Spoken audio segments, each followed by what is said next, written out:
see you all here.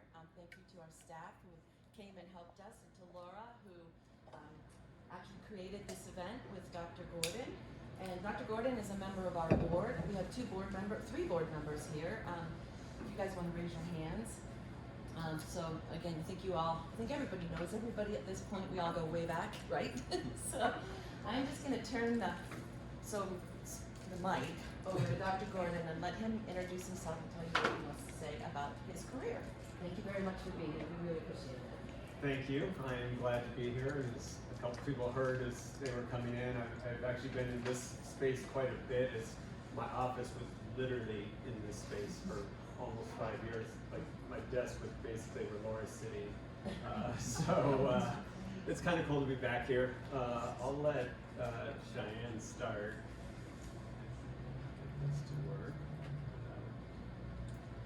First one is medical marijuana. I had a huge stigma against marijuana ever since I was growing up. Being an athlete, marijuana was just a no-go. But when I was diagnosed, I had a lot of information thrown at me, and my dad and stepmom were the ones who brought the information about medical marijuana to me, and that's when I really dove into it.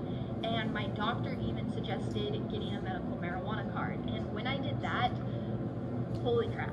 Chemo, my energy, everything, I swear, changed. Like, did a 360 within like a week. I noticed instantly on chemotherapy, I was not exhausted for a week. I was only tired for maybe a day, 2 days max. I wasn't nauseous. My appetite was actually coming back, and I started to gain weight, which weight gain was almost nearly impossible for me. I was 97 pounds, 2 pounds away from a feeding tube, and I was able to sleep. Like, sleeping when you're on chemo, especially with ovarian cancer, I'm in menopause, so sleep was non-existent. I would get maybe 1 to 2 hours a night. Now I was getting like 9 hours, and I would wake up and my body would just feel better. So that, I believe, has really been why I have been able to go mountain biking after chemo. Chemo was yesterday, y'all. Like, this is insane. I know that this isn't normal, but I'm doing something that also isn't normal. I'm going out of the box and taking my health into my own hands, and medical marijuana and healthy eating has completely changed the game for me. So, some powerful words from Cheyenne, who unfortunately died a little over a year ago, but she documented her cancer journey a lot on YouTube, and so really gave that personal experience, not just of cannabis certainly, but really her whole experience. And I don't show this to kind of say everyone's going to have this, oh my God, it was a 180-degree turn and this was magic for me. That's not everyone's experience. But mostly I show it because stories like this are common. Okay, there are people who have some pretty powerful experiences after utilizing a new therapy, cannabis just being one of them. So stories are common. So patients are necessarily going to be interested on understanding this is an option, knowing this is an option, and potentially utilizing this as an option. So my goal with a lecture like this, and many of the talks I give, is to first increase awareness. Let people know that cannabis is one of the very valuable tools in your arsenal for anybody dealing with chronic disease, but certainly especially for those dealing with cancer. And then really second to that, my goal is just to start giving you some information about how you can safely and effectively implement this into a regimen. And again, a lot of what we talk about here today is very much focused on someone who has a cancer diagnosis, but really a lot of this is just as applicable to a whole wide range of chronic diseases. And kind of my background in terms of how did I get here, given a talk about cannabis and cancer, which is not something I would have necessarily predicted I'd be doing 10 or 15 years ago. My background is internal medicine. I'm a medical doctor, internist trained at CU, did all my medical school and residency at CU now at Anschutz. But I went into private practice right out of residency, started my own practice, and really within a year or two, I kind of realized the tools I was giving in training were insufficient to deal with patients with symptoms, especially with chronic disease. even if I was making the right diagnoses, prescribing the right medications, and kind of following the standard of care, I kind of paid attention, and patients weren't necessarily getting better. So I spent the next 18 years of my career kind of looking for tools that would give me a better toolbox for my patients. So that essentially expanded me into the world of what you would call integrative medicine, which really just means using a variety of tools beyond just the standard of care. And then into what's called functional medicine, which is a little bit of a different term, and it means different things to different people, but really functional medicine is a root cause approach to chronic disease. So in functional medicine, we don't ignore the diagnosis, but the diagnosis is just our starting point, whereas in traditional medicine, diagnosis is the endpoint, and you just give a set of treatments for that diagnosis. In functional medicine, we start with the diagnosis really as just one data point and look at why someone has a diagnosis. So that's my background in terms of my private practice, how I've been treating patients for 15 years. Cannabis I had familiarity with. It was a valuable tool for me actually at various points in my life. And certainly when you step back, think of that, well, I guess that did qualify. There was no medical marijuana back then, but certainly kind of dealt with medical issues, whether it was intestinal issues or some psychological issues. So I had some personal experience with it. Not something you publicize a lot when you're a doctor, a little less concerned these days, but still I could lose my license at any moment for saying that actually, because this is a Schedule I federally illegal substance. So, but in 2010 when Colorado passed cannabis legislature, I was mostly had patients coming to me. I wasn't a recommendation I was initially making to tons of patients, even though I had some familiarity, but patients were coming to me saying, hey, I've been using this for years, I want to do it legally. So I was working with a handful of my own patients with medical cannabis. About 2017, 2018, I actually decided to close my long-time private practice and just explore some other opportunities. And kind of one thing that just really organically happened was I started doing some consults for folks who wanted their medical cards, which is basically before recreational pass, you needed a med card to use cannabis. And some people, even now that we have quote recreational cannabis, they still want a med card for cost or other reasons. And as I entered that and started doing those consults, I quickly learned that patients had zero information, even the ones who've had med cards for years. And most of the physicians who were giving med cards in the state of Colorado had no knowledge of cannabis whatsoever. And so over the last 4 years, I've kind of really spent a lot of time in this space, educating folks about cannabis, both patients, but lay communities and practitioners as well. And so it's probably, I don't know, it depends on the month, but maybe 50, 60% of my time now is focused on that. And I kind of continue to follow that where it goes, doing still a lot of talks like these, now starting to design and teach a couple courses at Community College of Denver, which is starting a cannabis science and cannabis business degree program to help people go into the industry with some knowledge. So that's going to be kind of an exciting kind of opportunity to start addressing folks and giving them good education kind of from the ground up. With cannabis, education is crucial. You know, really with everything, education is crucial, certainly when it comes to healthcare. But cannabis is especially important because there's a lot of myths out there with cannabis, because we've had essentially 80 years of pretty aggressive propaganda against cannabis in this country, really even more than 80. Cannabis became illegal effectively in 1937, but there was a lot of anti-cannabis laws over the 20 years previously. Most of them have nothing to do with cannabis, the medicine or the plant. They all have to do with standard things like immigration and racism and things like that, and that's certainly beyond the scope of this talk. But if you want to hear links to a lot of problems we deal with today, just do some research on cannabis prohibition, and you will see a lot of similarities to things we're still dealing with. So hopefully by the end of this talk, these myths will be broken, essentially. These are just some common things that the average person suspects about cannabis. But really 50 years of research tells us differently, and not just 50 years of research, really thousands of years of cannabis being used medicinally. The first written documentation of cannabis use is 5,000 years ago. It was a staple in the Chinese pharmacopoeia. It was a staple in in ancient cultures, India and Middle Eastern cultures, but it was also a staple in Western medicine. I said cannabis effectively was legalized in 1937, but cannabis was introduced to Western doctors in the 1850s, and really throughout the late 1800s and into the early 1900s, it was a staple. Every major pharmaceutical company in the early 1900s made cannabis medicines. Every picture you see of a doctor with his little black bag in 1910 or whatever, guarantee there's a cannabis tincture in that black bag. It was, again, just widely used. And again, there were some non-cannabis reasons that caused it to be made illegal. In fact, the leading voice arguing against prohibition of cannabis was the American Medical Association back in 1937.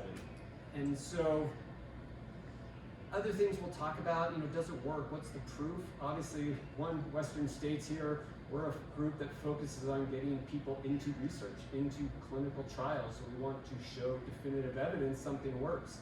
That's our kind of gold standard, and there's some challenges with that with cannabis. So a lot of people will say, cannabis doesn't work, there's no proof. So again, research tells us otherwise, and we'll talk about some of the data we do have.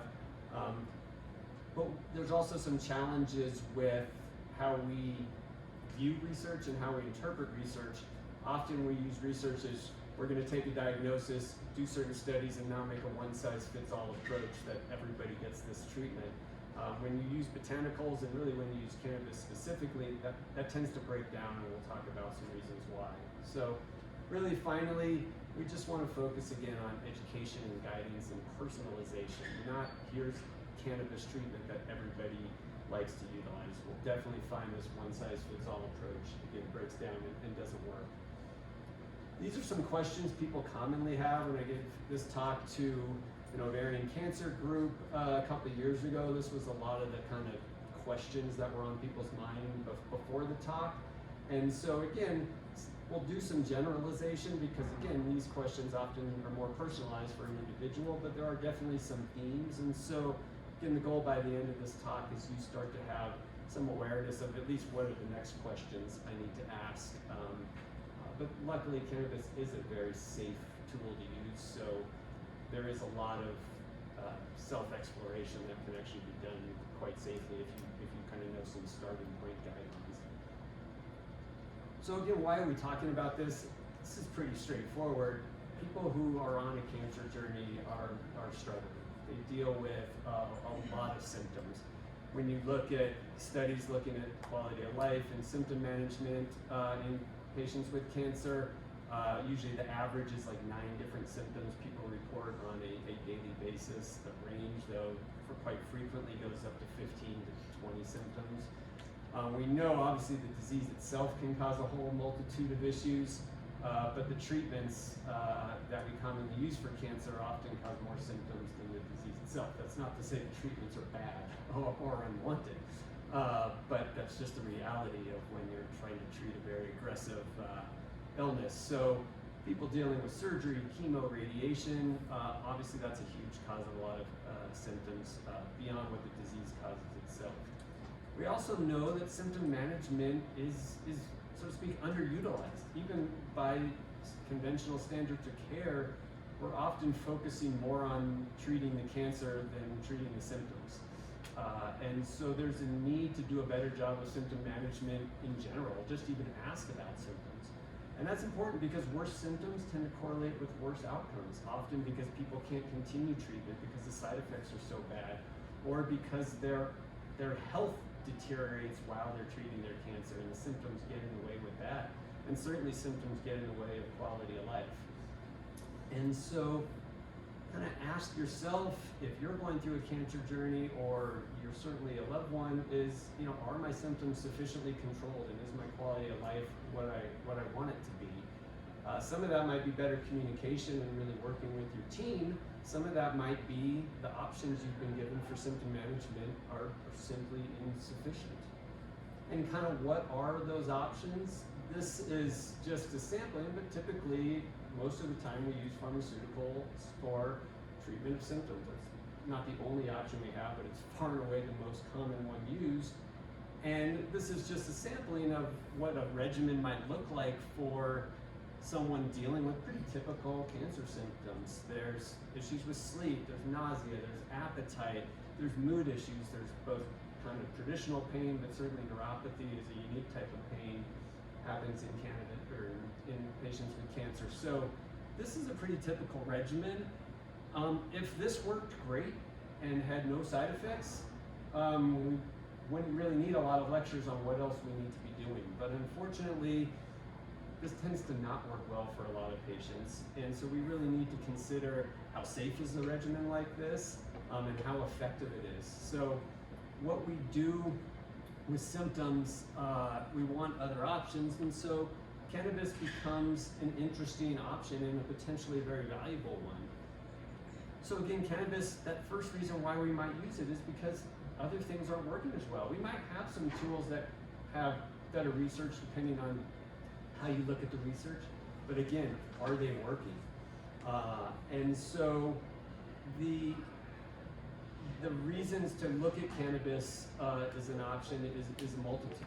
Better effectiveness, better safety, and really a simpler regimen, because what we have is one medicine could potentially treat all of the symptoms someone's dealing with, instead of having to use a different treatment, different pharmaceutical for every different treatment. Now, when I say something like that, your, excuse my language, bullshit meter should be going off a little bit, because, well, how can one thing treat symptoms? It's now we get to the snake oil kind of, how can somebody be selling snake oil? Nothing treats everything. And that's not to say cannabis will treat someone's all of their symptoms, but hopefully, especially over the next couple slides, you'll understand why it's even possible and how cannabis works a bit differently than maybe your standard pharmaceutical, so why it might treat such a diversity of symptoms. So combined with what I say in a slide like this is potential uses for medical cannabis. This is not saying all these conditions you see up there have proven that cannabis is a treatment, but there's research supporting it. And again, that same meter going, this guy's selling me snake oil again, nothing treats everything, I know that. And so that should kind of say why. Something doesn't make sense. How could cannabis treat so many different potential conditions or symptoms? So that brings us to a brief explanation of what we call the endocannabinoid system. You can't even come close to understanding how or why cannabis works without understanding what the system is. And we're not going to go through a detailed physiology lecture, but you're welcome to take the course at CCD starting in fall 2022 if you really want all the physiology. So we have our own internal cannabis system. Endo means inside us, basically, an endocannabinoid system. It was named because it was found after studying THC, one of the chemicals in the cannabis plant. So when they were studying to find out how THC worked, they discovered we had this entire system ourselves that was kind of developed or founded in various stages from kind of the late 80s into the mid 90s. So relatively recent discovery, but we're now talking, almost 30 years ago that we discovered the system. So when studying how THC works, they realized we make chemicals in our own body that work very similarly to THC. And so this endocannabinoid system is a set of a couple molecules, some receptors for those molecules, and then machinery to make and break down these molecules. And so what does the endocannabinoid system do? Essentially, it provides homeostasis. That's a fancy physiology term, but homeostasis is maintaining a stable internal environment in the face of a variety of external triggers and stimuli. So basically, the endocannabinoid system keeps our body in balance. We're always being stimulated and attacked by different things. The endocannabinoid system keeps everything in balance and everything in check. And so it balances the nervous system, it balances the immune system, it balances the digestive system, it balances all our other systems. So it's very far upstream. So when we talk about, well, how could cannabis treat so many different conditions or symptoms, it's because we're working so far upstream, and when you bring the rest of the body into balance, a lot of things get fixed. And it's a very interesting thing for me, I said, coming from my background of functional medicine, where we work on root cause rather than the disease label. The root cause is often an overactive nervous system, an overactive immune system. Those are typical root causes of chronic disease. So it's why I like cannabis as a tool that works so far upstream and treats broadly rather than just treating a specific condition core system. So this ECS, this endocannabinoid system, is crucial, not just for humans, but for all animal life on this planet. All vertebrates have an endocannabinoid system, so we're talking about 600 million years of evolution here. And there's a lot of theories that a dysfunctional ECS is a contributing factor to a lot of chronic diseases, especially things like IBS, fibromyalgia, migraines, and some other similar type conditions. So again, we have this system of endocannabinoids acting on receptors, providing balance through the body. There's some core ways that were up on the previous slide here. Helps us relax. It helps us forget, which you might think of as a bad thing, but we have to forget. If we can't forget, we get overrun by fear and by pain and by anxiety, and you see that manifest in a condition like PTSD. We need to sleep, we need to eat. The endocannabinoid system modulates all those activities and then protects us. It doesn't protect us from the outside world. That's the job of the immune system. The endocannabinoid system protects us from our own immune system. So anytime our immune system's turned on, the ECS is turned on to try to keep that in balance. So that's our core system. And then along the way, a plant comes by and makes chemicals that act on that same system. We'll touch on THC in a little bit more detail. THC is very much a mimicker of our own endocannabinoids. CBD and other compounds in the plant have a variety of benefits. But THC is the chemical most similar to what our own body makes, actually. Now, you've heard me use the term cannabis mostly. I think the term marijuana has slipped in a couple times as well. So I just want to spend a moment on some quick terminology, because I'll use the term cannabis all the time, but you'll see other words in legislature, how people speak and talks, and certainly in labeling and names as well. So cannabis is the name of a plant. Cannabis sativa L is the official name of the plant. Everything we talk about is cannabis. Hemp is cannabis, marijuana is cannabis, all of the colloquial terms, they're all cannabis. Okay, so that's the most overarching term. Hemp and marijuana are really just legal definitions. They have nothing botanical in nature. Marijuana was a term that was used as cannabis was in the flower form was coming up from Mexico in the early 1900s, and that's kind of stuck, but a lot of legislation still uses marijuana, and that's differentiated from hemp based on just one chemical. So again, it's all cannabis, but just like every other thing in nature, there's different types. So the example here is dogs are all dogs. They're all the same species, but they look differently, act differently, behave differently, have different features. Cannabis is no different. They're all the same cannabis plant, but different varieties act, look, and make different amounts of chemicals.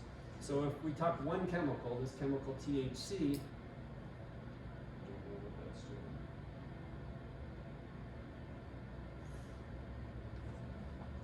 Oops. I didn't mean to do that.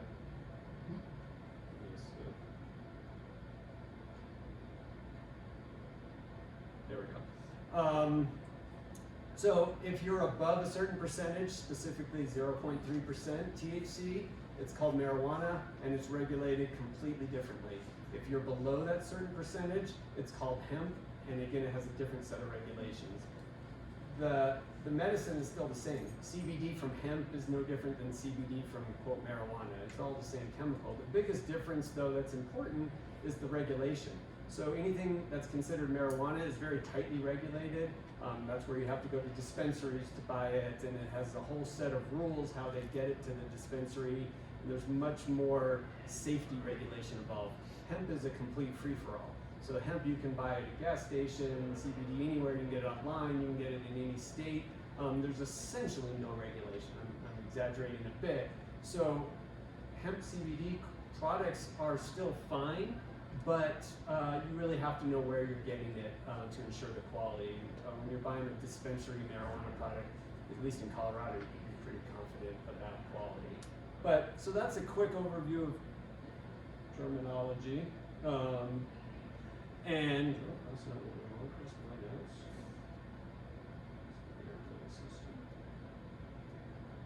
All right. Means I need to talk less and go to more slides.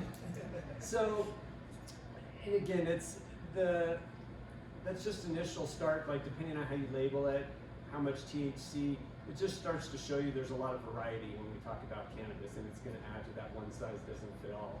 So beyond THC and CBD, which I mentioned, kind of what is in cannabis. Remember, cannabis is a plant, but we're talking about medicines and chemicals that are in that plant. So we have cannabinoids, those are compounds that are specific primarily to the cannabis plant. That's not 100%, but so that's THC and CBD, which are well known, but there's a whole alphabet soup of other chemicals. CBN, there's what we call acid forms, where you see the little A next to THC. We're not going to go into those in detail, but happy to answer questions on them. But know they exist and they have their own set of properties. So it's not just THC and CBD. We've also got what are called terpenes. Terpenes aren't unique to cannabis plants, but what's provided smell. These are the same terpenes that are in all plants. So when you have a cannabis plant where you smell a little lavender, a little floral component, that's linalool, the exact same chemical that's in lavender. Pine, citrus compounds, these are all typical terpenes, and they can kind of modulate how the cannabis will affect you, and they also have their own set of properties. Anybody who's used essential oils before, or kind of had a friend who you got their doTERRA lecture from your friend, you heard all about essential oils, and these are the same terpenes that are in cannabis. And then there's other compounds, antioxidants, flavonoids, but these are all crucial components that may be isolated and used as a very focused pharmaceutical one day. As we do with plants, we take one chemical out of it, we synthesize it, and then use that one specific chemical. So there's potential options there, but there's a lot of options to use all these chemicals together when we use the plant itself. And so that's a common, I guess, argument, or at least topic in cannabis, is this concept of the entourage effect. This basically means that there's synergy. So instead of just using pure CBD or pure THC or a specific flavonoid that's in cannabis, that when we use these compounds together, they work better than just adding their individual parts. And that is widely accepted within the cannabis space, but not by any means universally accepted. When you try to research it, research kind of varies. There's some studies that show, wow, no, the clear benefit was THC here, and adding other things didn't seem to make a difference. Then we have other studies where combining compounds, we definitely see a clear benefit. So there is debate, but the take-home point is that balance is a key, and balance is what the ECS does. Balance is a general theme with cannabis. So I believe, and I've seen the entourage effect play a role. At its simplest, it often means just combining CBD and THC together in products people are using, as opposed to CBD only or THC only products. But again, I think there's value in some of these other minor compounds as well. So I kind of am a believer of what you would call whole plant cannabis, or using all these compounds. And again, we've had pure THC for a while. If anyone has had experience with Marinol, that's a prescription medicine. Anybody can get it prescribed. It's crazily expensive, so not a lot of people do. But that's been around since the mid-'80s. That's pure synthetic THC. It works exactly the same as THC, but when people take it, they get some benefit, but they don't like it that much. Pure THC is a little tough to tolerate. And so, again, when you combine CBD especially, it makes THC a little bit easier to navigate. So as we kind of go into at least CBD and THC specifically, I touch on those because we have the most research there of any chemical. That's how products are mostly being labeled. You can find some of these other compounds in products, but again, really 95% of products, all you're gonna really find out is the THC and CBD content. And so for people to get started, that's enough. If you want to explore into these minor compounds, there's ways to do reading and get there. But CBD, everyone's heard of CBD by now, most likely, because again, it's being marketed as a cure for everything, and that's kind of where that snake oil component comes in. CBD is non-intoxicating. Often people hear say, oh, it's not psychoactive, THC psychoactive. But CBD is most definitely psychoactive, but it doesn't cause you to be intoxicated. It doesn't cause you to be high, but when it causes you to be relaxed and have a better mood, that's psychoactivity. So it's just a terminology thing there, but I think, again, appropriate education involves appropriate terminology. It tends to balance THC. And really, it tends to widen THC's therapeutic window. So in most studies show that when you incorporate CBD alongside THC, it lessens the negative effects of THC. So potentially allows